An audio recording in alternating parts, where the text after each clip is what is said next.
ایک اور بات یہاں پتہ چلی کہ یہ بھی تھوڑا حیا کے خلاف مسئلہ ہے، لیکن آج کی نئی نوجوان نسل جو ہے اس میں بہت زیادہ مبتلا ہو رہی ہے۔ میں نے جیسے عرض کیا کہ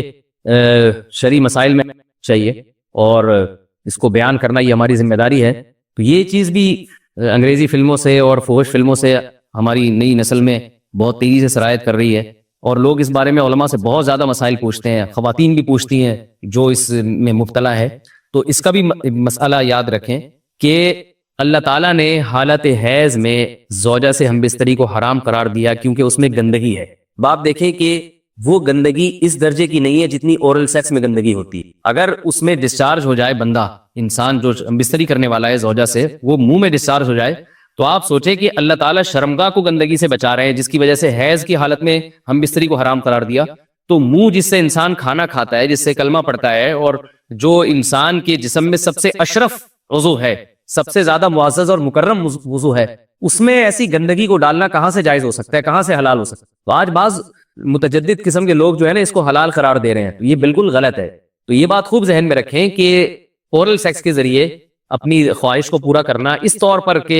ڈسچارج ہو جائے انسان عورت کے منہ میں، بیوی کے منہ میں، یہ بالکل حرام ہے، بالکل ناجائز ہے، کیونکہ منی ایک غلیظ اور ناپاک اور گندگی ہے، اور ناپاک اور نجس چیز ہے۔ بعض حضرات یہ کہتے ہیں کہ منی پاک ہے، مگر یاد رکھیں منی کے پاک ہونے کے دلائل مضبوط نہیں ہیں، منی کے ناپاک ہونے کے دلائل بہت مضبوط ہیں۔ سب سے پہلی دلیل قرآن مجید میں آتا ہے الم نخلقکم من ماء مہین، ہم نے تمہیں غلیظ اور پلید پانی سے پیدا کیا، ذلیل پانی سے پیدا کیا ہے، تو اس میں بھی اشارہ ہے کہ منی ناپاک چیز ہے۔ دوسری بات یہ کہ حدیث میں آتا ہے کہ کنت افرق المنی من ثوب رسول اللہ صلی اللہ علیہ وسلم ثم یصلی فیہ، حضرت عائشہ رضی اللہ تعالیٰ عنہ فرماتی ہیں کہ رسول اللہ صلی اللہ علیہ وسلم کے کپڑوں پر اگر منی لگی ہوتی تھی، صحیح بخاری کی حدیث ہے، میں اس کو کھرچ کے صاف کرتی تھی، پھر آپ صلی اللہ علیہ وسلم اس میں نماز پڑھا کرتے تھے۔ اب بعض حضرات نے یہاں سے استدلال کیا ہے کہ منی اگر ناپاک ہوتی تو حضرت عائشہ اس کو دھوتی، کھرچ کے صاف کرنا اس کی علامت ہے کہ منی پاک ہے، لیکن یہ بات غلط ہے۔ اگر منی پاک ہوتی تو حضرت عائشہ کو کھرچنے کی ضرورت نہیں تھی۔ بات یہ ہے کہ وہ نجاست جس کا ایک باقاعدہ جسم ہوتا ہے اور وہ کھرچ کے جسم سے یا کپڑوں سے الگ ہو سکتی ہے، تو اس نجاست کو پاک کرنے کا طریقہ یہ ہے کہ اس کو کھرچ دیا جائے۔ ناپاک تھی تبھی تو حضرت عائشہ رضی اللہ تعالی عنہ اس کو باقاعدہ کھرچ رہی ہیں اور دور کر رہی ہیں۔ اور گیلی منی کو یہ ثابت ہے کہ حضرت عائشہ رضی اللہ تعالی عنہ آپ صلی اللہ علیہ وسلم کے کپڑوں سے دھویا کرتی تھی اور آپ صلی اللہ علیہ وسلم اس میں نماز پڑھا کرتے تھے۔ حضرت عمر رضی اللہ تعالی عنہ کے دور میں کسی شخص کو احتلام ہوا تو اس نے اپنے پورے جو ہے نا وہ کپڑے دھوئے، تو حضرت عمر نے اس کو منع کیا، فرمایا کہ اتنا کافی تھا کہ اس جگہ کو تم دھو لیتے۔ تو اس میں بھی حضرت عمر اس کو باقاعدہ دھونے کا حکم دے رہے ہیں۔ کسی بھی صحابی نے اعتراض نہیں کیا کہ یار یا امیر المومنین آپ ان کو دھونے کا حکم کیوں دے رہے ہیں، منی تو پاک ہے۔ تو منی کے جو ناپاک ہونے کے دلائل ہیں وہ بہت مضبوط ہے۔ باقی اس کو جو کھرچنے کا حکم ہے وہ اس لیے کہ منی کے پاک جو اگر خشک ہو جائے تو وہ کھرچ کے بھی پاک ہو جاتی ہے، اس کو پھر دھونا ضروری نہیں ہوتا۔ اس کی مثال ایسے جیسے حدیث میں آتا ہے، صحابہ کرام فرماتے ہیں کہ ہمارے تلواروں میں دشمن کا خون لگا ہوتا تھا تو ہم اس کو زمین پہ اچھی طرح رگڑ کے اسی کو لٹکا کے نماز پڑھتے تھے۔ تو دیکھیں خون بھی ایسی چیز ہے کہ جو سوکھنے کے بعد اس کی ایک پاپڑی سی جم جاتی ہے، تو حالانکہ خون کو بھی ناپاک مانا جاتا ہے، جمہور علماء کے ہاں خون ناپاک چیز ہے، لیکن صحابی کیا کر رہے ہیں، اس کو رگڑ کے زمین پہ اور خشک جو اس کو اچھی طرح رگڑ کے جب اس کا اثر زائل ہو گیا تو اسی کو لٹکا کے نماز پڑھ رہے ہیں۔ تو جیسے خون ناپاک ہونے کے باوجود رگڑنے سے پاک ہو جاتا ہے اگر کسی ایسی چیز پہ لگا ہو جو لوہے یا ایسی سخت چیز پہ، تو ایسے ہی منی اگر کپڑوں پہ لگی ہو، خشک ہو جائے تو اس کو اچھی طرح جب کھرچ دیا جائے تو وہ پاک ہو جاتی ہے۔ لیکن اس سے یہ ثابت نہیں ہوتا کہ منی پہلے سے ہی پاک ہے۔ ایک اور دلیل منی کے ناپاک ہونے کی یہ ہے کہ جو مدی ہے، ٹرانسپیرنٹ پانی جو مرد کے جسم سے نکلتا ہے، وہ اگر جسم سے نکل جائے تو غسل فرض ہو جاتا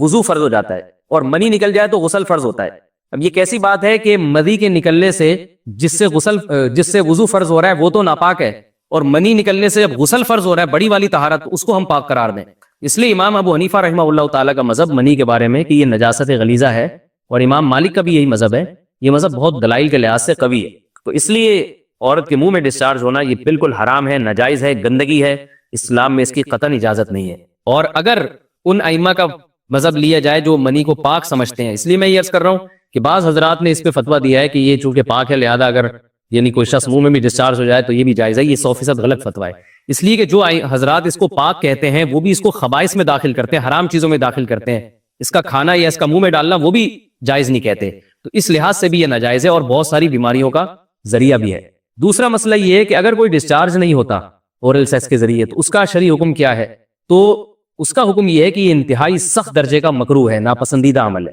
اور اس کے سخت درجے کے مکروہ اور حرام نہیں ہے لیکن بہت زیادہ ناپسندیدہ اور شریعت کے مزاج کے بالکل خلاف ہے، اور اسلامی کلچر میں اس کا کوئی تصور نہیں تھا۔ یہی وجہ ہے کہ فقہائے کرام کے ہاں اس چیز کا تذکرہ بہت ہی محدود پیمانے پر ملتا ہے۔ اس کی علامت ہے کہ مسلمان معاشرہ اس چیز سے بالکل بھی واقف نہیں تھا کہ یہ کیا ہوتا ہے۔ تو یہ چیز غیروں سے آئی ہے، غیر مسلموں سے ہمارے معاشرے میں، جو ان کی موویز دیکھ دیکھ کے، فوش فلمیں دیکھ دیکھ کے نوجوانوں میں اس چیز نے سرایت کیا، ورنہ یہ انسان طبی طور پر اس عمل سے بہت زیادہ نفرت کرتا ہے۔ کوئی بھی شریف الطبع آدمی ذہنی طور پر اس کے لیے تیار نہیں ہوگا۔ تو میں پھر بھی یہ کہہ رہا ہوں کہ بہرحال علماء اس کو ناجائز اور حرام نہیں سمجھتے، اس لیے کہ میاں بیوی ایک دوسرے سے جس طرح سے چاہیں استمتاع کر سکتے ہیں، لیکن سخت ناپسندیدہ بہرحال ہے اور مکروہ چیز ہے، اور اس قابل نہیں ہے کہ اس کی حوصلہ افزائی کی جائے۔ یہ اس کے بارے میں ہے کہ جب یعنی جو ہے وہ ادخال کیا جائے اس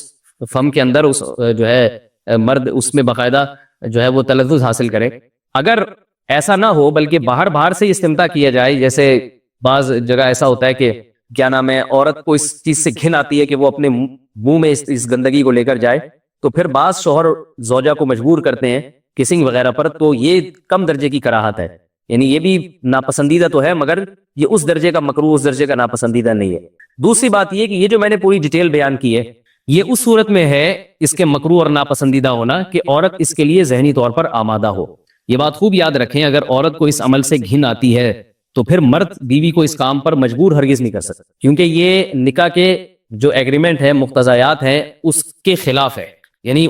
یہ اس میں داخل نہیں ہے۔ عورت اپنے آپ کو ہم بستری سے تو نہیں روک سکتی، مرد جب چاہے گا بیوی سے ہم بستری کر سکتا ہے، عورت کو اجازت نہیں ہے، لیکن خاص اس عمل سے عورت مرد کو روک سکتی ہے اگر وہ ذہنی طور پر اس کے لیے آمادہ نہیں ہے۔ یہ تو میں نے اورل سیکس سے متعلق کچھ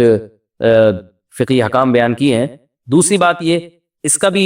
مسائل پوچھے جاتے ہیں کہ بعض مرد اپنی زوجہ کو مجبور کرتے ہیں غیر فطری طریقے سے ہم بستری کرنے پر، پچھلے راستے پر ہم بستری کرنے پر۔ تو یہ بات یاد رکھیں کہ ایسی صورت میں عورت پر اصل حکم یہی ہے کہ وہ ایسے مرد سے طلاق لے لے اور اس کو اپنے قریب نہ آنے دے، کیونکہ اس میں نقصان یہ ہوتا ہے کہ اگر عورت اس کام کی مرد کو اجازت دے دے تو کچھ وقت کے بعد اس کی اپنی نیچر تبدیل ہو جاتی ہے، اپنی فطرت بدل جاتی ہے، اور اسے اس غیر فطری کام میں لذت آنا شروع ہو جاتی ہے۔ تو اپنے آپ کو گندگی سے بچانا یہ بہت ضروری ہے، اور اگر وہ یہ سمجھتی ہے کہ طلاق کے بعد اس کے دوبارہ نکاح نہیں ہوگا، اس کی زندگی تباہ نہیں ہوگی، تو پھر سخت مجبوری میں اگر مرد اس کو دھمکیاں دیتا ہے مارنے کی یا طلاق کی، تو ایسی مجبوری میں پھر اللہ کی رحمت سے امید ہے کہ گناہ صرف مرد کے کندھوں پر ہوگا۔ ایک اور علمی نقطے کی بات ہمیں یہ پتہ چلتی ہے اس آیت میں کہ نساؤکم حرث لکم، اللہ تعالیٰ نے نکاح کا بنیادی مقصد حرث بتایا ہے، یعنی نسل بڑھانا۔ یہ جو فیملی پلاننگ والے آج جس دعوت کو لے کے چل رہے ہیں کہ بچے دو ہی اچھے، یہ جو پوری دنیا میں ایک تحریک چل رہی ہے، یہ قرآن و سنت کے 100% خلاف ہے۔